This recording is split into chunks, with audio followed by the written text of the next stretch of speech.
We quickly learned these girls are not bad kids. They are dealing with a situation that is overwhelming. Tonight, we take a look at the lives of Valley teens who are now in a detention center. Since they are underage, we are hiding their faces. These blank walls are filled with emotions. I miss him so much, and I can't do nothing about it. And horror stories. And I had gotten to the point where I got in metal tube, and I shattered the windows and I dented the hoods. Sometimes I would steal, I would break into cars. And she was like screaming at me, and she was like, you could have just asked me and everything. So I ended up pulling out a knife on her. These girls share a common bond, breaking the law. But the drugs had affected me in so many ways, like my skin color, me communicating with other people, trying to get along. The Darrell Hester Juvenile Detention Center is where they are finding a path away from crime. There's nothing compared to being in your own house, in your own bed. The day begins early for these teenagers. We wake up, we clean our rooms. We mop, we clean the toilet, the sink, and we clean the pot. Daily chores are only a small portion of their day in this secure facility.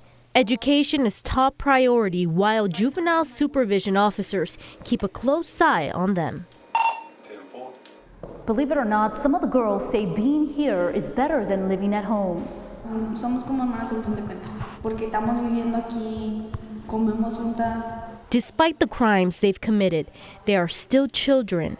When we asked them what was their favorite part of the week, they responded quickly. Chicken Wednesday.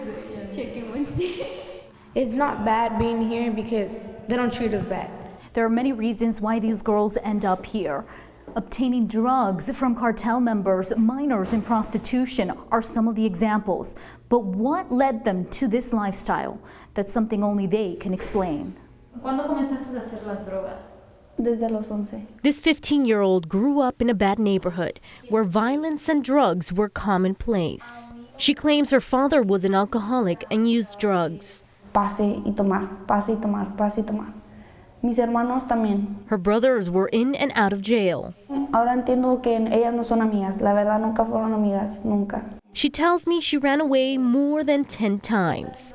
And there were many times she put herself in dangerous situations. Era narcotraficante la muchacha. She even went as far as taking drugs from a woman who worked for the Gulf cartel. Era de el CDG. And this girl, who at first did not want to participate in the group session, later approached us to share her story. It's not her first time at the detention center. I had lost my temper with my father, and he assaulted me, but I started punching him. A habitual runaway, she would eventually turn herself into police after it took them too long to find her, and she would get bored.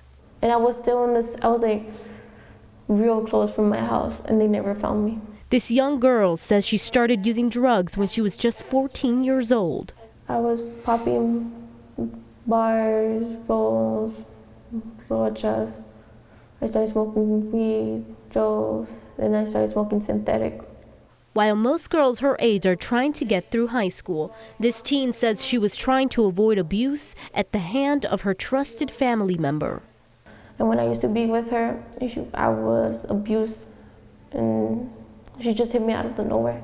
And I used to hide under the bed. She used to drag me out of my hair. She says after being in the detention center for the 5th time, one of the hardest parts is spending special occasions without her family. Where would you have rather be for your birthday?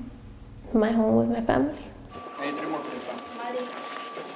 Most of these girls, now labeled juvenile delinquents, are waiting to be released or are getting ready to go to a residential program like Ladies Inspired for Excellence. This residential program for women, which has been in operation for less than 3 years, is not like other living facilities. It has more room for personality. We're also addressing the mental health need. We're addressing the trauma, some issues that they are going through with their family. It's not just about the behavior and the crime. It's more underlying issues.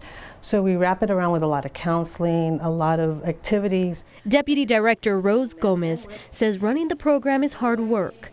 It started as a non-secure program, but after some girls ran away, they had to change that. We have to bring them back to detention, and for the most part, some of them do go back to life because they'll say, you know what, I shouldn't have done this, I want to go back to the program. And there's others that'll say, you know, they're not at the point where they feel like they can change.